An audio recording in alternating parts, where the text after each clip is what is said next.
Live, gentlemen. How about Well, everybody, we are live and it's super exciting. Terry, I always like to go back to California, and it's nice to go back to California because we've been traveling all over the place. We've been to Myrtle Beach, we've been to Florida, we've been to Tennessee, we've been traveling, we've been to Dallas, and here we are back where this whole platform was all founded, and this is for leaving California. So I think that we need to continue to go back to California, and we need to talk to the experts that are in California. So good morning, everybody. Good morning, Terry. Good afternoon, David. It's 3 o'clock right. in Orlando, Florida. We are it's afternoon. I just looked at my clock. It's 12:01 here. So everyone that's watching, thank you guys for joining in. And again, like I said, we're here in California. We're with Michael O'Brien. He's an amazing realtor in the Northern California area. He'll talk about his geographical areas that he works with. He brought his lender, Mike Trejo, and this is going to be really fun. And it's going to be packed, and I mean packed full of information for people that are considering leaving and that they want to have a plan and have a strategy. So Michael, introduce yourself. Tell us who you are. Tell us a little bit about yourself and what areas you cover. And then please introduce your guest that you brought along with us today. Awesome. Wonderful. Thanks for having me, guys. I'm really excited to be here for a number of reasons. I've made an income from the site, having been able to be referred to for helping people sell their home and to assist them and boost them into the locations they have shown desire to be. And we can get into a little bit of that later. Again, my name is Michael O'Brien. I've been a real estate broker for about 32 years now and have had a lot of transactions under my belt over this many years, and have seen a lot of ups and downs in real estate. And it's been a good career choice. And we've seen a massive exodus, as many of you here that are in this site have heard about or seen or have been a part of, for that matter. And so I'm really excited to be able to share with you what I've seen. I do work the San Francisco Bay Area. More specifically, I work the Concord, Walnut Creek, Pleasant Hill, kind of the East Bay, if you will. And it's been a great experience, and I got just a whole lot in store to share with you. I brought along with my lender, who I thought would have a few things to say today that could help those of you that may be looking to make a purchase, utilize his knowledge and assistance. Mike, good morning. It's funny, I just got a comment. We haven't gotten this comment before, Terry. This is an interesting one. Somebody just posted on Facebook. They just said, why don't you invite Gavin Newsom? He thinks California is fine. And this is where I always say the same thing week after week after week. We're not here to tell you to leave California. We're not here to tell you there's problems everywhere. Let's face it. There's some major problems in California, though, for sure. And so, yeah, I don't think Gavin Newsom would like to be on this group, but Terry, we never really talked about Gavin. Well, I'll tell you, David, as I told the Epoch Times in my interview with them, every time Gavin Newsom opens his mouth, we get another 1,000 members. So he's more than welcome to come on here and help us boost our membership. So I thought you were going to say we get another $1,000 in taxes we owe. He doesn't have to open his mouth for that. They're going to raise your taxes no matter what. Right. So the first up for today, we're going to start off with the real estate market in California. And we have two experts. We have an expert lender, Mike. He's going to give an introduction here in a second. And I want to really get a feel for what's going on with the real estate market in California, and for our members that are thinking about leaving, and maybe they're a little concerned that maybe there's not as many buyers, maybe days on market is really high, maybe price reductions is through the roof. I am licensed in Nevada, which is your next door neighbor, but I'm not licensed in California, so I'm not really privy. So that's why I was so excited. I really want to know what's going on with California real estate, guys. I'd probably start off by saying, and some people can view my opinion or what I'm experiencing as a negative, but it's really not. It's not a negative. It's just a reality of what I've experienced as from my lifetime career in real estate. Everybody you'll hear for the last, I don't know, 7 years or so have said, real estate just always goes up. And there's just no truth to that statement. Maybe if you take 100 years, then yeah, it's really probably factual that every 100 years from price points back, it's gone up, or maybe if you could do it 50 or even 25. But we do have lulls in the market from time to time, and it's usually produced by a business cycle with jobs typically.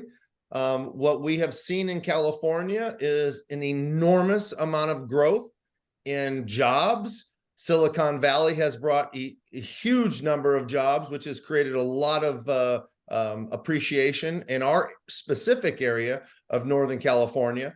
But one of the things that we witnessed in the history of all of us that are alive today is this pandemic that, even in 2020, I got to raise my hand and say, I was one that thought we were probably tapped out on the price valuations and thought, we're going to see some easing. Well, the pandemic really had a different experience for us. And that was that most people didn't want to sell their house because they were stuck in their home. And so the inventory just shrunk up and saved us in a lot of ways. When I say saved us, meaning that it just simply kept our values at such a great position. Now, the only other benefit that I'm seeing that I can really tout as a positive is that these low interest rates that most people have in their home has given them pause of where and why would I move if I'm in this position of having a really good house payment. Outside of all of that, I fear that because we've had so much appreciation, and it all comes down to jobs. All real estate is jobs related. The moment that we start seeing job losses, we're going to see people that have to be in a position to get out of their houses. Not everybody, but a percentage of people. And so if you don't have a job, I don't care if your rent payment or your house payment is $5,000 or if it's $2,000. If you don't have a job, now you're working into your savings. So there's a timeline that happens there. And so I believe that we've seen a large fall off on prices last year from March till about November. We saw a little bit of recovery in our area, that from November till about March, April, we were really steaming ahead with a lot of appreciation once again.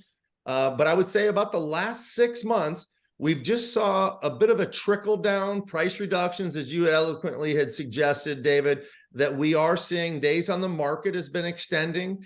Typically, when homes are priced on the market for a little bit longer, we generally will see price reductions. And then where do we go from here? Right. But Michael, maybe you could piggyback off of that a little bit and share some thoughts about the lending and what you're seeing with home prices and what's going on. So thank you very much, David and Terry, and of course, Michael. So,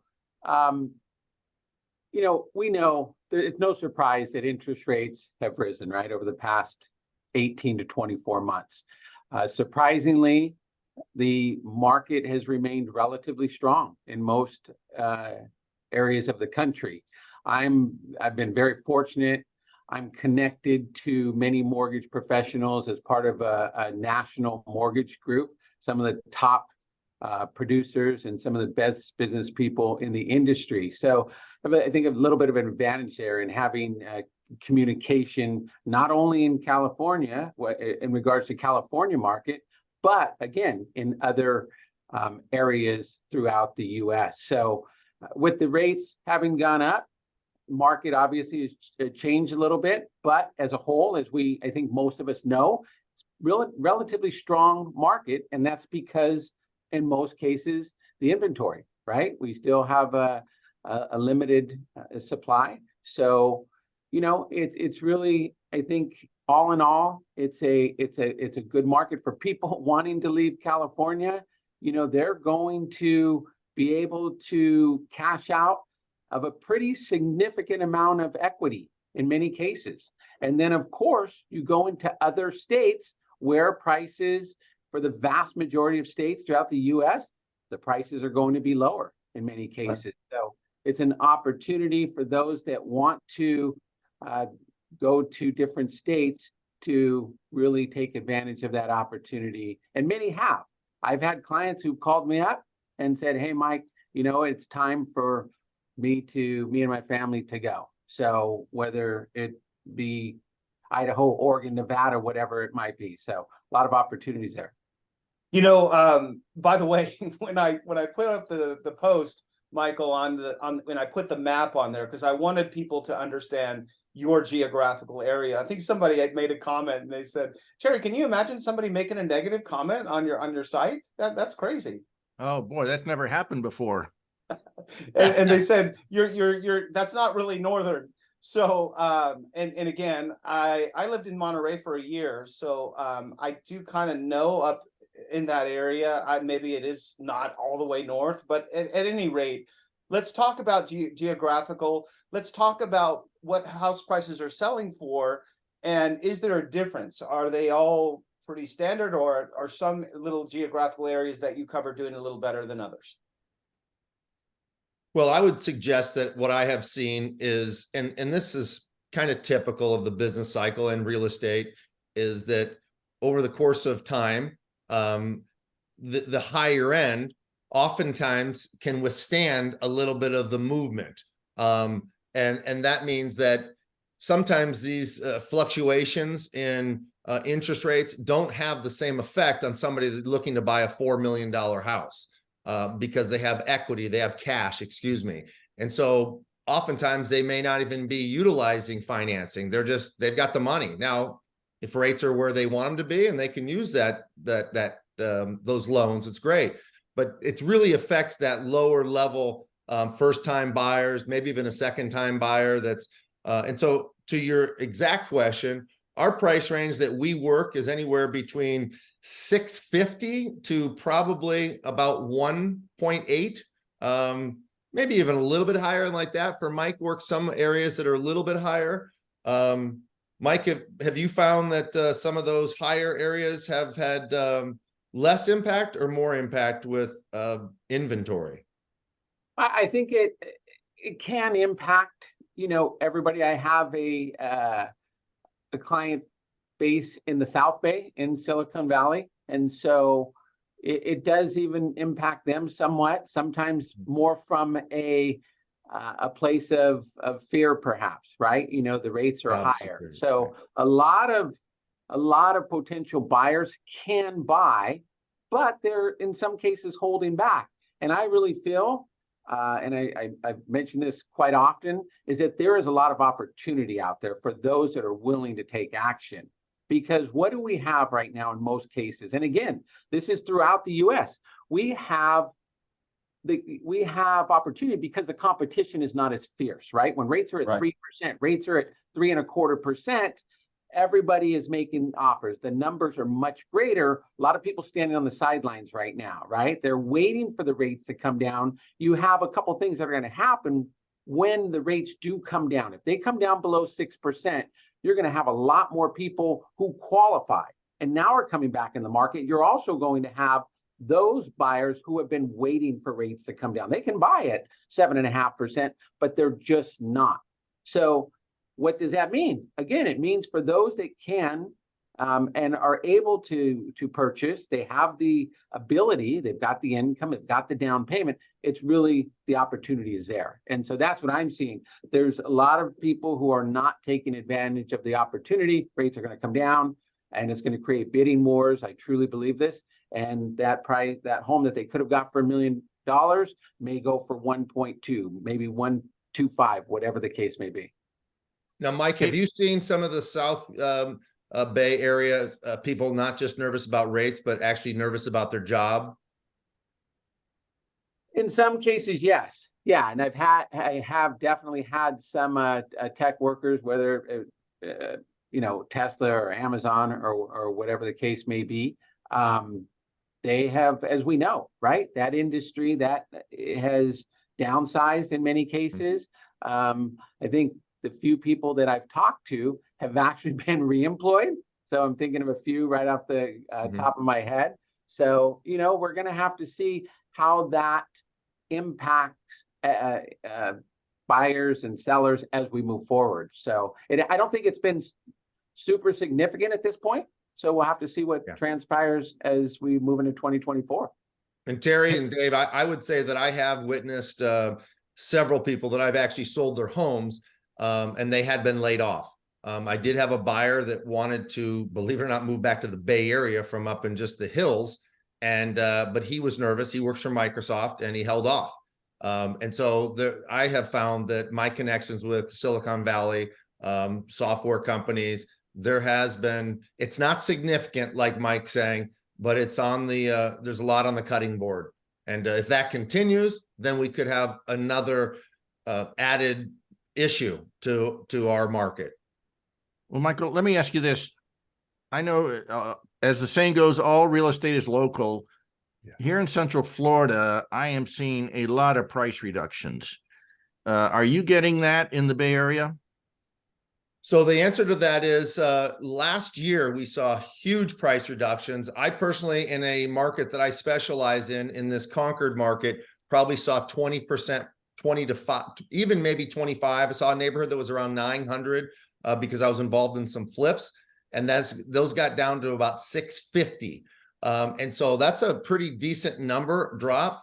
That ended in about November, December last year, and through the holidays, ironically, and coming into about March, April, prices had significantly gone up because there was no homes for sale. And so I would say, though, since that time, again, the word significant comes to mind. It hasn't been significant, but it absolutely in the last 3 weeks has now shifted towards more aggressive price reductions. And even last night, I got an offer that was $50,000 less than the active list price I have on a property, and that's $700. So I even got an offer for $600, by the way, which that's not going to come together. But so yeah, there are some. Again, I think the saving grace for us right now in this moment still is, and as Mike mentioned, and as maybe many of us know here, is a lack of inventory. Selling now, in a sense, makes sense, particularly if things go to a different level. If more people start getting onto the market come, March, April, May, June next year, then we could have what I would call significant price reductions. But until then, we are where we're at. So, this is really interesting because imagine most of the weeks we're going around to different places where Californians are migrating to. And I do want to get to that topic later on, but I want to wrap up with the real estate portion. And this is some really, really good information. And again, Terry and I have committed to all of our members that we want to serve our members. And the way that we serve our members is we give out education. We provide a lot of free resources. We try to help people that are sitting there. They're on the fence. They're wondering, should I really leave? Is now the time to go? And from what we've seen, the quality of life for almost everybody that we talk to, and they're smiling pictures and they're holding up a sign and they're so excited that they're now in Nashville or wherever they end up. That's what our goal is. That's what our mission is. We just want to help. So this is normally I'm talking about buyers. So, but now since I'm talking to you, an expert in California, I want to talk a little bit. The way that I explain it in my market is that maybe about 6 to 8 months ago, not 6 or 8, about a year ago, when the frenzy was going on and rates were low and there was 20 or 30 offers here in Las Vegas for a house, we would have to bid 20, 30, 40,000 over asking price. In this market, and in most of the markets that Terry and I have talked to over the last couple of months, there's a sense from the seller they're having to offer that same incentive. So now sellers are coming in with 15, 20, 25, 30,000 in seller incentives to do 2-to-1 buy downs and stuff. So from a listing standpoint, could you share how you're advising your clients? And when you're talking about, hey, we may have to throw some seller incentives in, what's happening in your market and what should the California people that are thinking about selling their homes need to start thinking about? This is a great question, David, and I would I'm not going to defer the answer yet, but I'll tell you and share with you my take on it. It might differ from Mike's, and I'd like to hear his part because Mike and I are involved in a mastermind group that Mike holds, and we meet with about 7 other top producing real estate agents in the area, and so he might have a different perspective on it, and it'll be great to hear his side.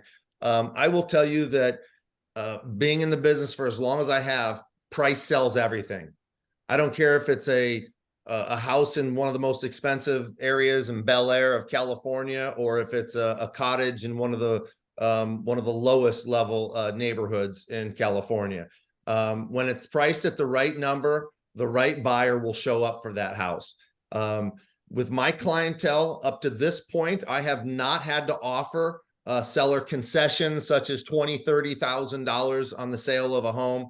I do know that's plastered everywhere all over the MLS. When I look at the listings and I'm working with a client and just trying to find the comparables for them, I see it and I think, freaking lower the price another 30,000. But you know, I'm not their advisor, and I watch what they do, and I see those homes on the market for 50 days too, not 7.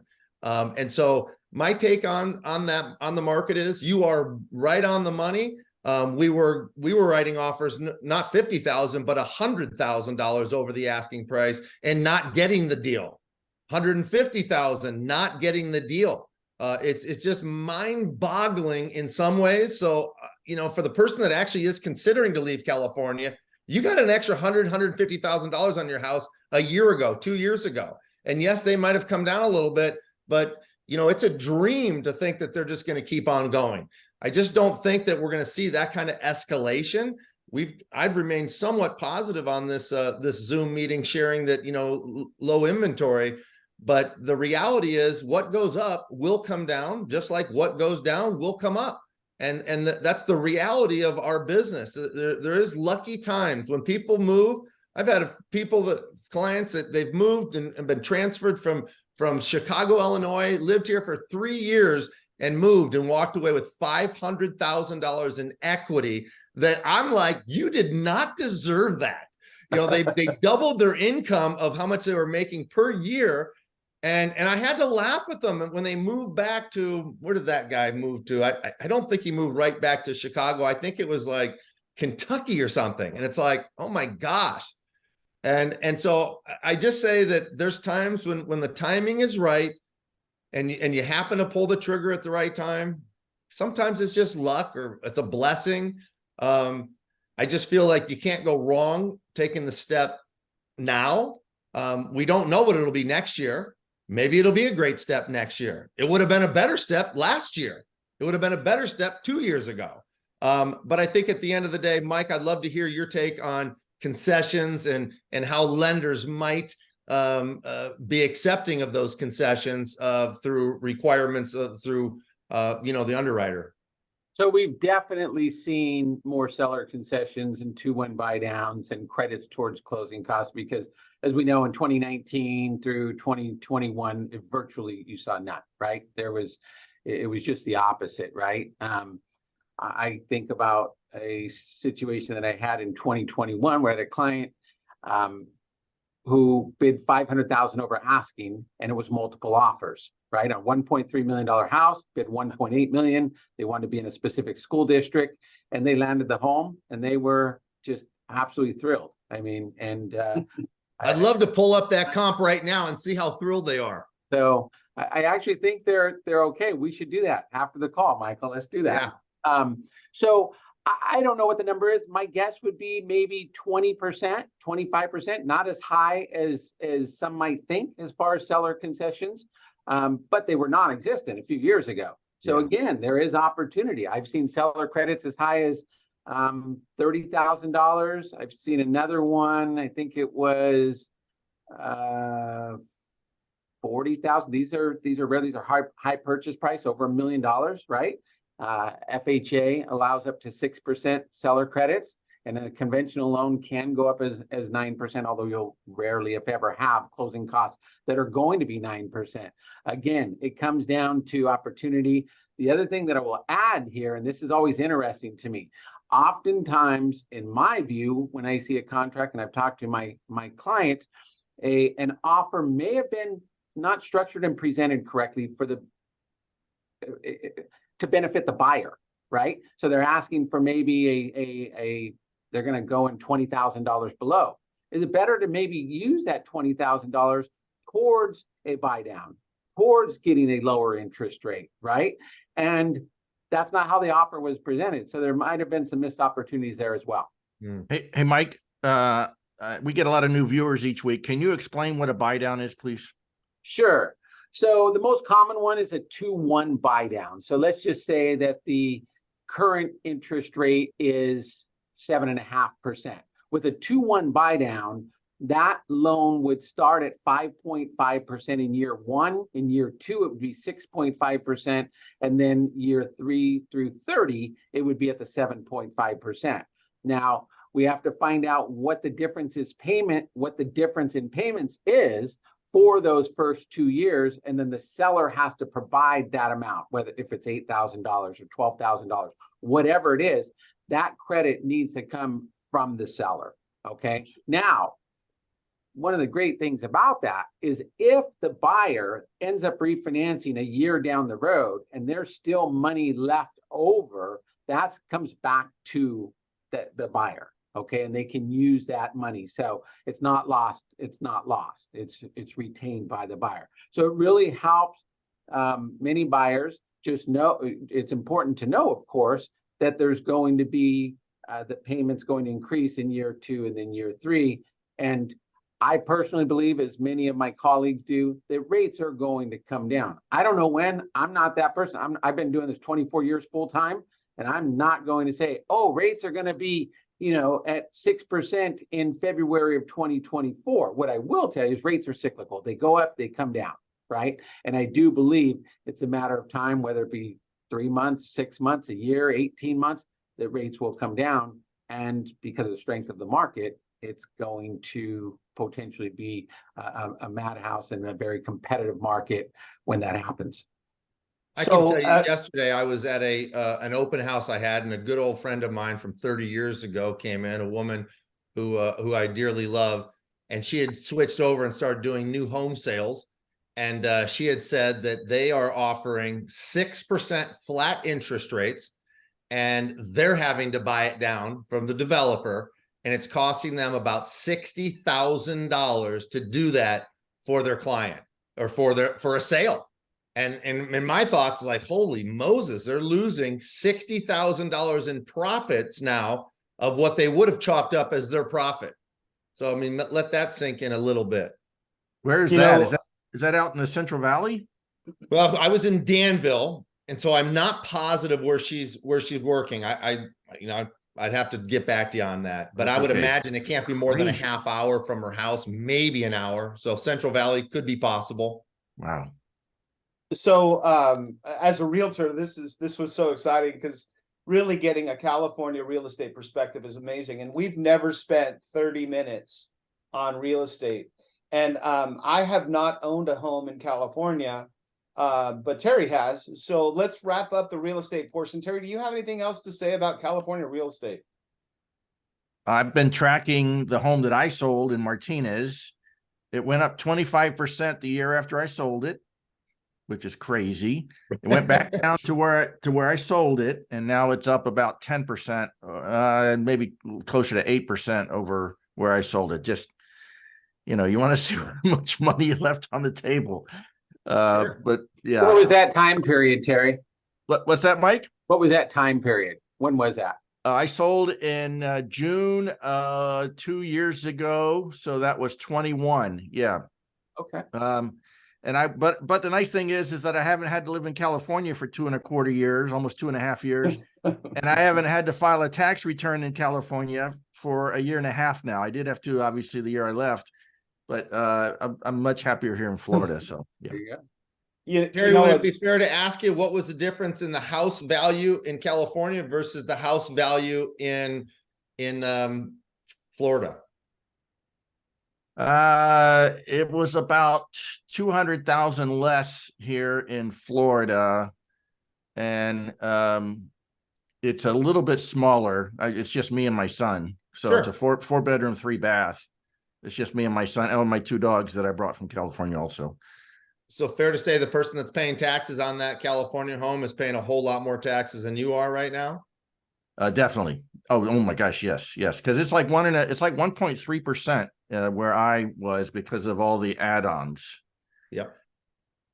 So this is a great lead in for our next topic. And it was funny because I have never met Michael before, and Michael seems amazing. I love his passion. You can just feel that he really wants to help his clients. He wants to make good decisions for them, and he wants his clients to win. I mean, as realtors, we always want our clients to win. And by having a licensed realtor, I mean, this is clear as day. And before we got on before we went live, Michael said, well, how political can I get? And it was funny that like 5-10 years ago, we wouldn't have even had to ask that question. We're not talking about politics. We're talking about facts.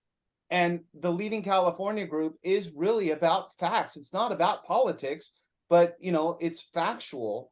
And so the next thing, from two people that live in California, Terry, I don't really count myself as living there. I had a job there that I had to take for a year, and I was there for a short time. So the three of you guys, why are so many people leaving California? Let's really cut to the chase.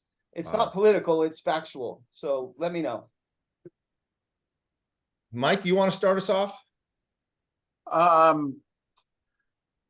think there's a different season in people's life, right? For whatever reason, maybe the kids are gone. Everybody has a different reason. It's not right or wrong. It is what it is. And so I think in the clients that I've talked to that have left, it's just because it reached a point where maybe they wanted, in many cases, as I mentioned previously, there's a ton of equity, right?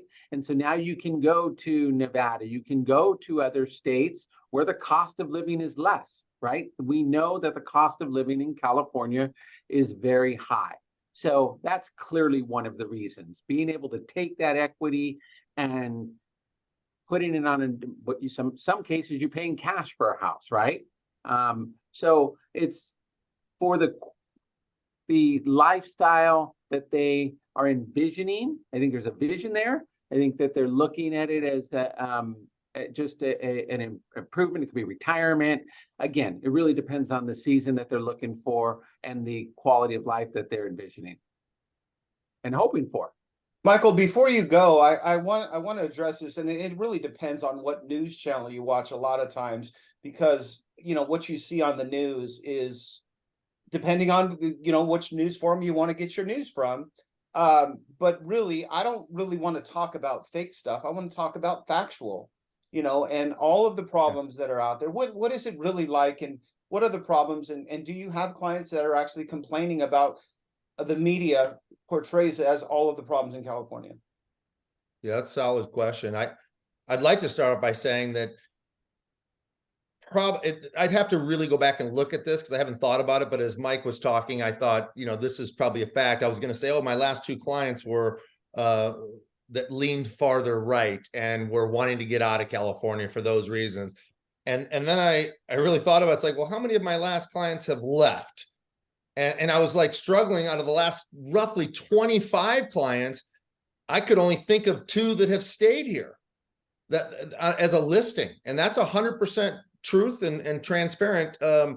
One of which was a sell and then obviously a buy, right?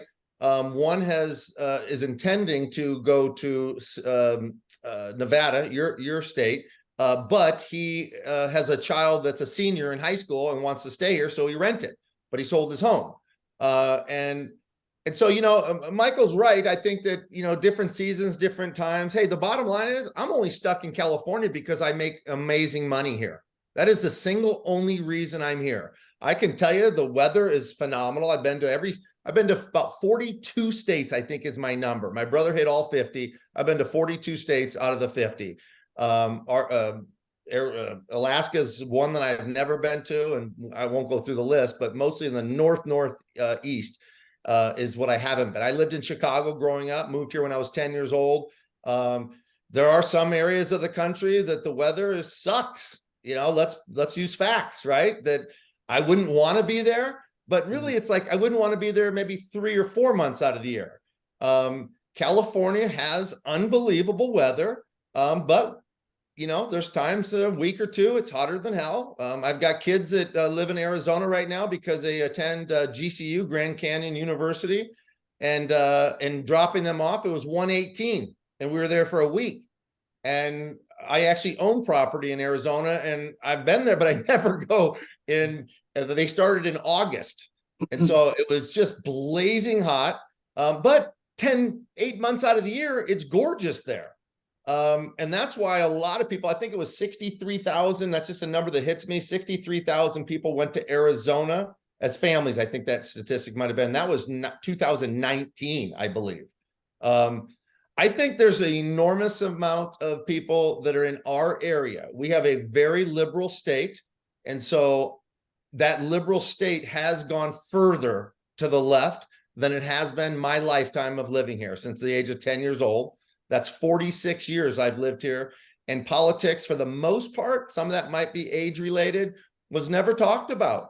But it's all that's talked about now. And people almost front up like, well, what side of the aisle are you on, without me even asking that question. So they feel like they can speak to one another.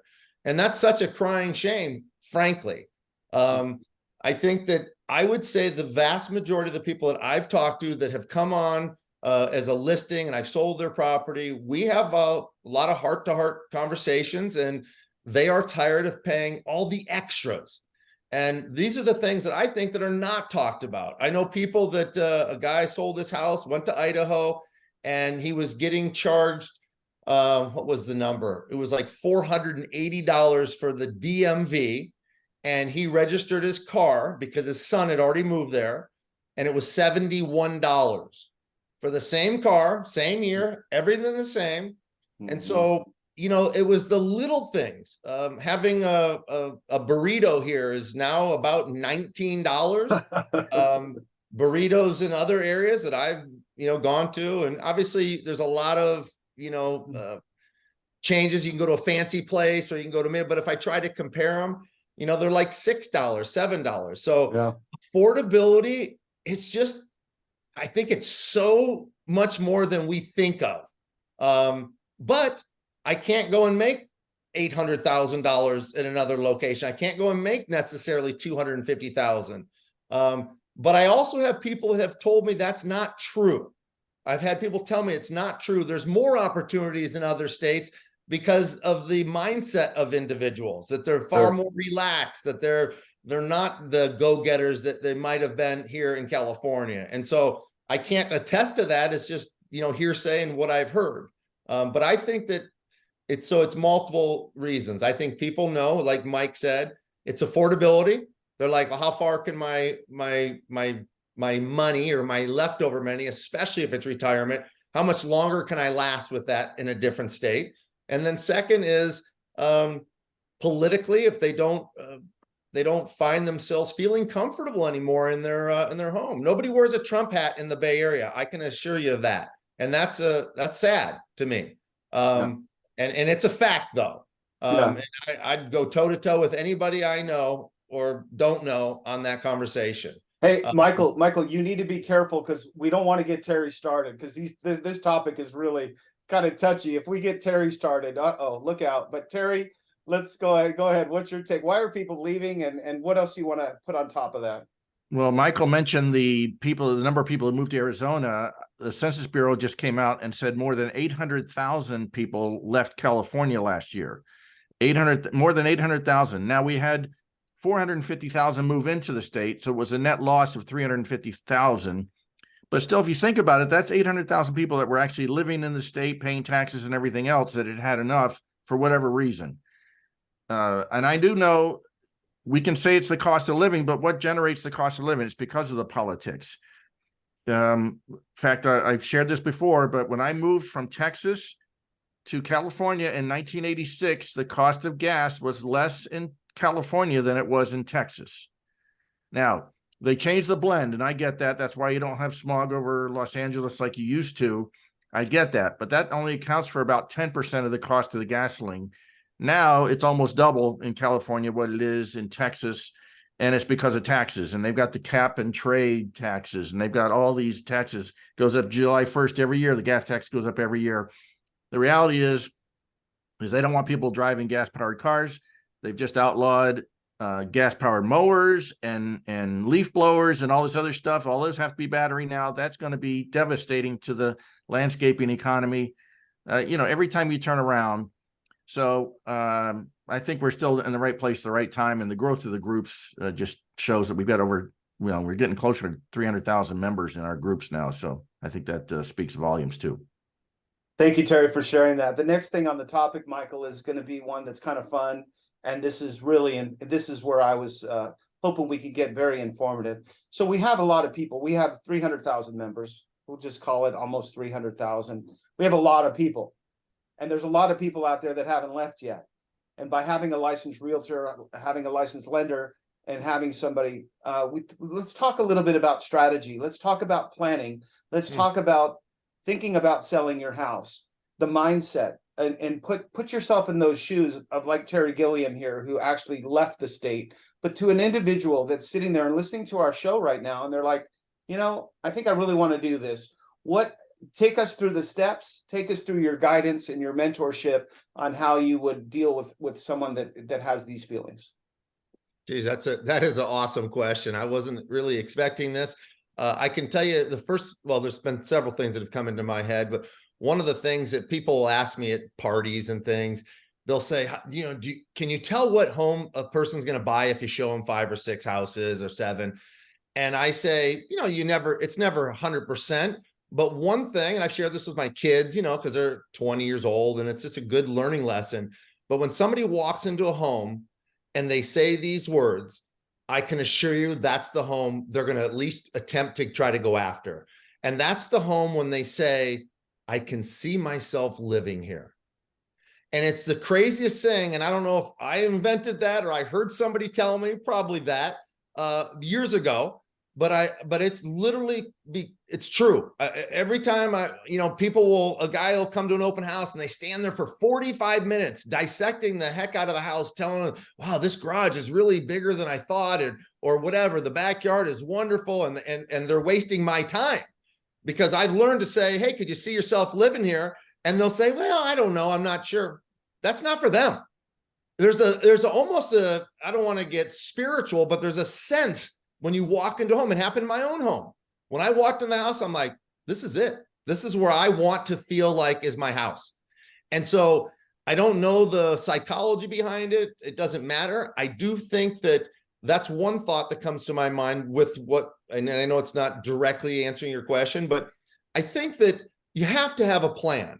No matter what what you think is going to happen, here's what I can share with those people that are out there listening. It is going to be scary. That's just all there is to it.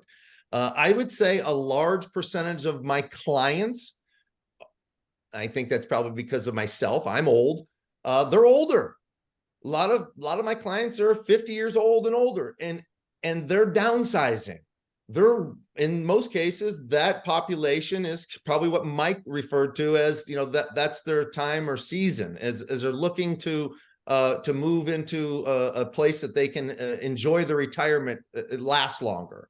But even with all of that, the one thing that I would say people that are not in real estate, they don't realize how emotional a home is to somebody. Even when they tell me, oh, you know what, I'm not that emotional guy. It's not going to affect me. I just want the most money and blah, blah, blah. And 99 times out of 100, that is so far from the truth. That person is overly upset because somebody's asking to replace something that they built themselves. It's just emotional. They put it in, they've lived here. Everything in the house has been, particularly the longer they've lived there, it's every part of it has become theirs. And so I think that there has to be a motivating factor for individuals that actually can see themselves living in different states.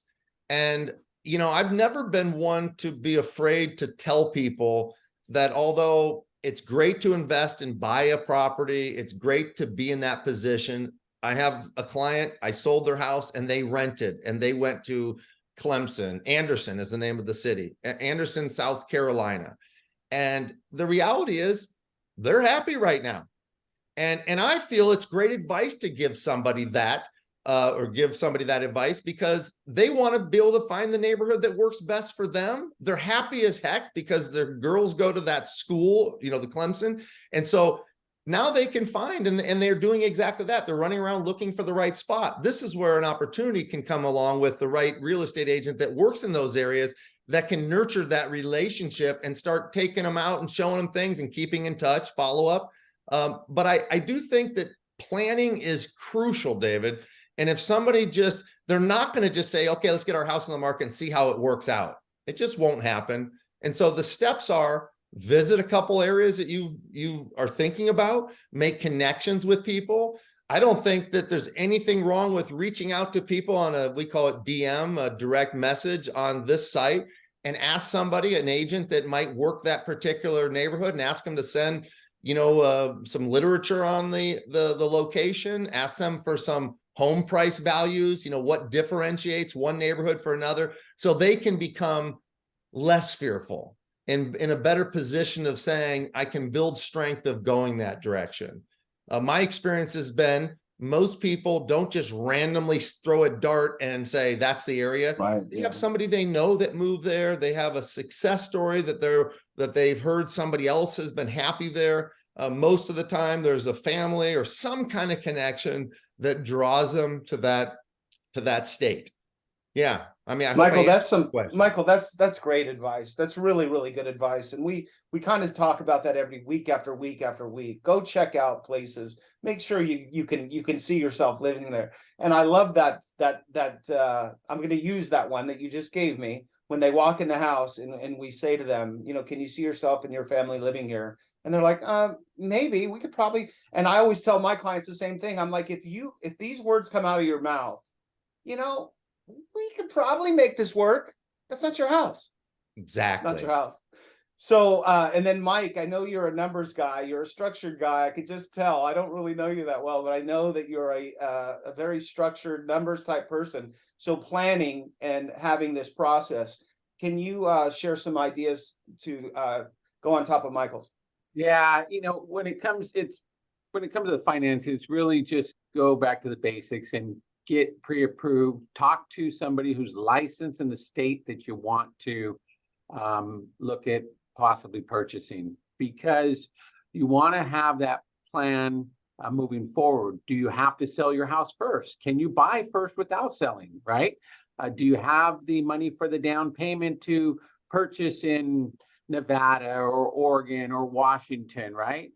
Or do you need a bridge loan? What type of financing? So it's really important to talk to a lender in the area that you're going to be purchasing that home, so that there's a lot of different ways, and be prepared and do that proactively, even if you're just thinking about it. We see, unfortunately, a lot of times, even in the local market, where clients say, hey, I found a house, I want to make an offer. Sometimes we can do a rush pre-approval and make it happen. Sometimes, depending on whether they're taking the offers, in a few hours or the next day, and they have a complex situation, you can't put it together. So be proactive, talk to a lender in that area, that state, so that they can walk you through what's going to be needed, and really take some time and share everything, because you may be able to purchase first. Most people want to make one move at all possible. They want to buy first and then sell. Sometimes that's possible. Sometimes that's not possible.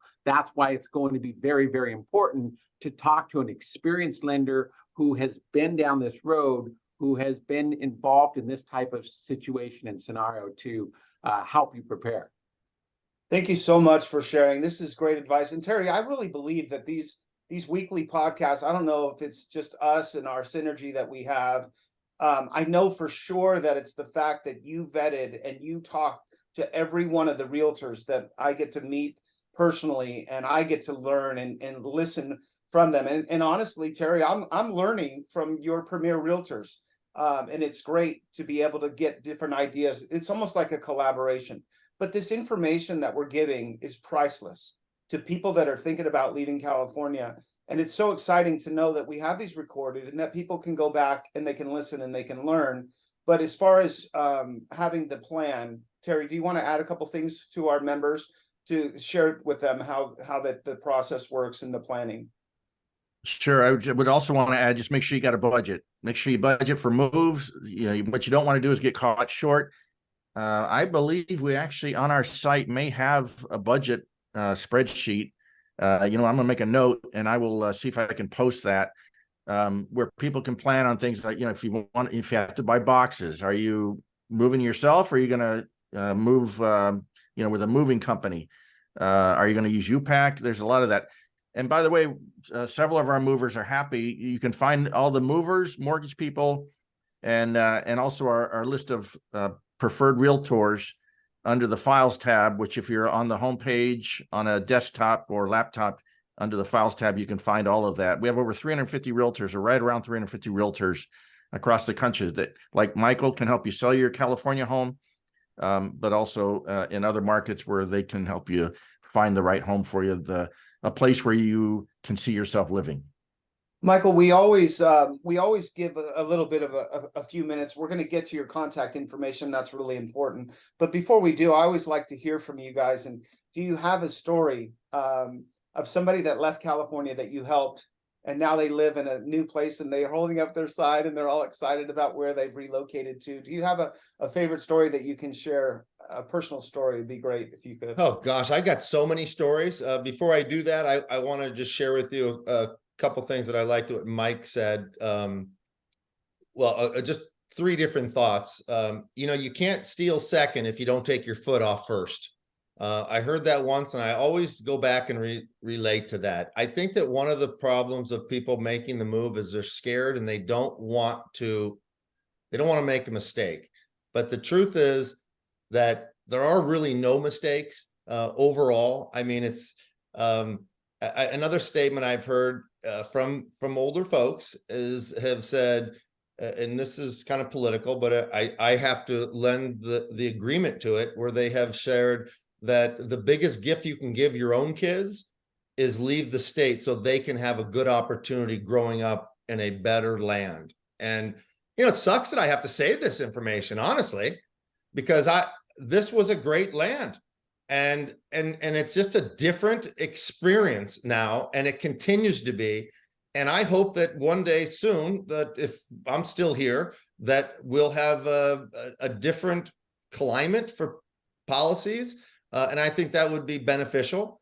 One other thought I wanted to mention when related to Mike Trejo as an example is that when you're looking somewhere else, whatever that state is, talk to that real estate agent that is one of these premier agents that Terry's aligned with, and use their mortgage broker. Use their mortgage broker, because the one thing that people don't necessarily know is if they're the loan shop person that they're going to one mortgage broker, they're not going to get the same favoritism than when they're working with a real estate agent's mortgage broker. And it just keeps everybody on the up and up, and they don't get paid a penny, but they know that if they don't perform for their real estate agent well, then they're not going to be their real estate agents, go-to. Like, I trust Michael with my clients, period. Like, I want him to have the client because I know he's going to do the right thing. So you finding the right agent is going to help you find that right mortgage broker that'll take care of you and outline all of those different programs that would be best for your situation. The answer to, I really do have a lot of them. Over the course of 30 years ago, if you look back, I had people that I remember in 1990, a guy moved to Ohio, and I thought, "Ooh, what the heck? Why would you move to Ohio?" And this was, and nothing against Ohio. I have tons of family that lives in Cleveland and surrounding neighborhoods, but the weather is not, that charming. And but that's what made him feel great, and it was a perfect spot for him. I probably have one of my most recent that I'd mentioned to. Actually, no, I didn't mention that to you, but it was somebody else that went to Nevada, and I sold the house, not in the greatest neighborhood, but he's even in this group, so sorry, but if he sees this, but now he has 10 freaking acres in Arizona, or sorry, in Nevada, up by Elko, yeah, way up north by, at the right side of it.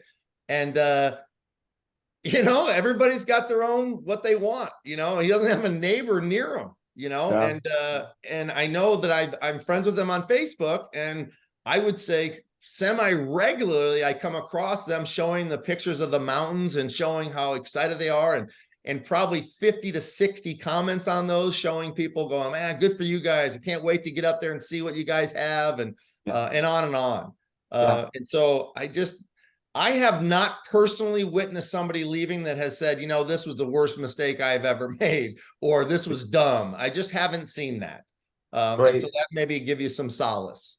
Thank you, Michael. And then if so, obviously I I give you 100% recommendation. I know Terry already has. If somebody's looking to sell their home in California, they should totally, completely give you a call. And if they needed to give you a call or send you an email, could you please share your contact information? Sure. I don't have it set so I can put it on the screen, but my cell phone number directly is 925-260-5478. That's 925-260-5478.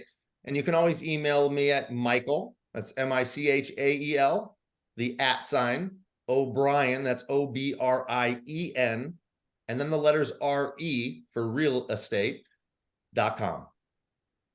And Mike, if you could please share your information as well. And if you have any last parting thoughts, please share. Sure. All right. So my cell phone number, anybody can call or text me, is 510-912-7102. You could also put my name in Google, and I've got a lot of different reviews and websites, so it should be pretty easy to find me.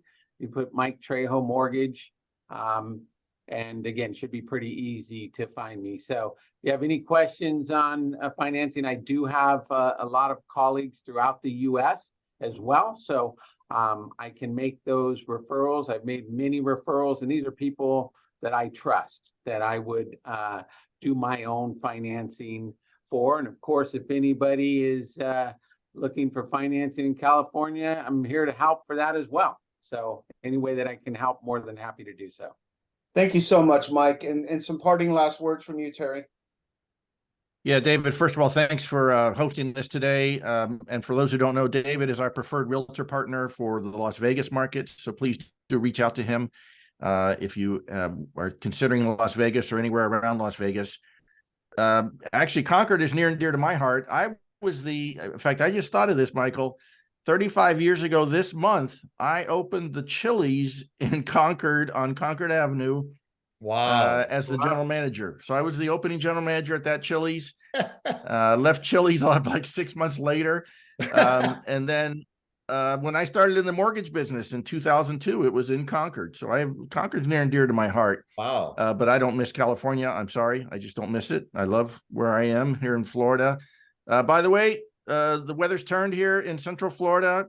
We haven't been above 85 degrees for about 3 weeks now.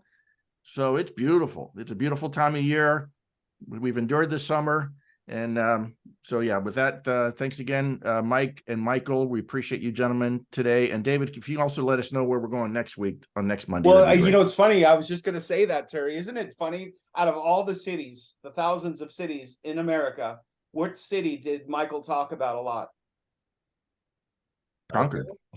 Cleveland. Cleveland. Guess where we're going next week? Cleveland. We're going to Cleveland. And yes, I've been there. I've stayed at the Hilton Hotel right across the street from the stadium that overlooks the whatever Great Lake that is, the one where the Edmund Fitzgerald sank. And I got to be honest, we're with. I think, am I saying it right, Terry? Michael Ferrante. I think yes. He is. I'm really excited. Michael is very active in our group. We collaborate with him all the time. So next week we're going to be in Ohio. Michael, Mike, you know, from the bottom of my heart, I really appreciate this. We do these for free. I mean, we're just giving out free information, but we want to serve our members. We want to help people that are thinking about leaving California, and we want to give them the tools. We want them to succeed.